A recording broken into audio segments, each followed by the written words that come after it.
ഒരു പാത്രത്തിൻ്റെ 3/4 ഭാഗം വെള്ളമെടുത്തപ്പോൾ 1.5 ലിറ്ററായി. പാത്രത്തിൽ നിറയെ വെള്ളമെടുത്താൽ എത്ര ലിറ്ററാകും? ടോട്ടൽ ലിറ്റർ എത്രയാണ് കണ്ടത്, അതറിയത്തില്ല. അതുകൊണ്ട് അതിന് എക്സ് ആയിട്ട് എടുത്തു. അപ്പോൾ എക്സ് ഇൻറ്റു 3/4 ഇക്വൽ എന്താണ്? 1.5 ലിറ്ററാണ്. 1.5 എന്ന് പറഞ്ഞാൽ എത്രയാണ്? 3/2. അപ്പോൾ എക്സ് ഇൻറ്റു 3/4 ഇക്വൽ ടു 3/2.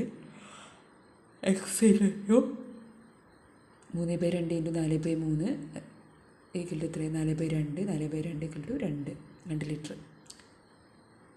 ഒരു മത്തങ്ങ ഒരേ വലിപ്പമുള്ള 3 കഷ്ണങ്ങളാക്കി 2 കഷ്ണം ഒരുമിച്ച് തൂക്കിയപ്പോൾ 1 കിലോഗ്രാം ഉണ്ട്. മുഴുവൻ മത്തങ്ങയുടെ ഭാരം എത്ര?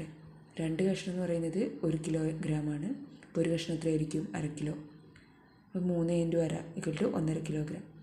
ഒരു സമചതുരത്തിൻ്റെ ചുറ്റളവ് 14 മീറ്റർ. അതിൻ്റെ പരപ്പളവ് എത്രയാണ്? ചുറ്റളവ് 14 മീറ്റർ എന്ന് പറഞ്ഞു. അപ്പോൾ സമചതുരത്തിൻ്റെ ചുറ്റളവ് എത്ര? 4 ഇൻറ്റു ഒരു വശമാണ് ഈക്വൽ ടു 14. വശം ഈക്വൽ ടു 14/4 ഈക്വൽ ടു 7/2. പരപ്പളവ് equal to 7/2 square equal to 49/4 equal to 12.25 ചതുരശ്ര മീറ്റർ. ഒരു ക്ലാസ്സിലെ കുട്ടികളിൽ പകുതി പെൺകുട്ടികളാണ്. അവരിൽ 1/3 കുട്ടികൾ ഗണിത ക്ലബ്ബിലുണ്ട്. ഇവർ ക്ലാസ്സിലുള്ളവരുടെ എത്ര ഭാഗമാണ്? അപ്പോൾ പകുതി പെൺകുട്ടികളാണെന്ന് പറഞ്ഞു. അപ്പോൾ 1/2.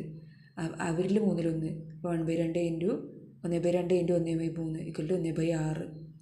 അപ്പോൾ ടോട്ടൽ കുട്ടികളുടെ എക്സ് ഇൻറ്റു അത് എക്സ് ആണെന്ന് എടുക്കണമെങ്കിൽ എക്സ് ഇൻറ്റു 1/6 ഭാഗം. ഒരു ഇരുമ്പ് കട്ടയുടെ ഭാരം 1/2 കിലോഗ്രാമാണ്. ഇത്തരം 15 കട്ടകളുടെ ഭാരം എത്ര? 15 into 1/4 kilogram. 15 into 1/4 equal to 15/4 equal to 3/75 kilogram.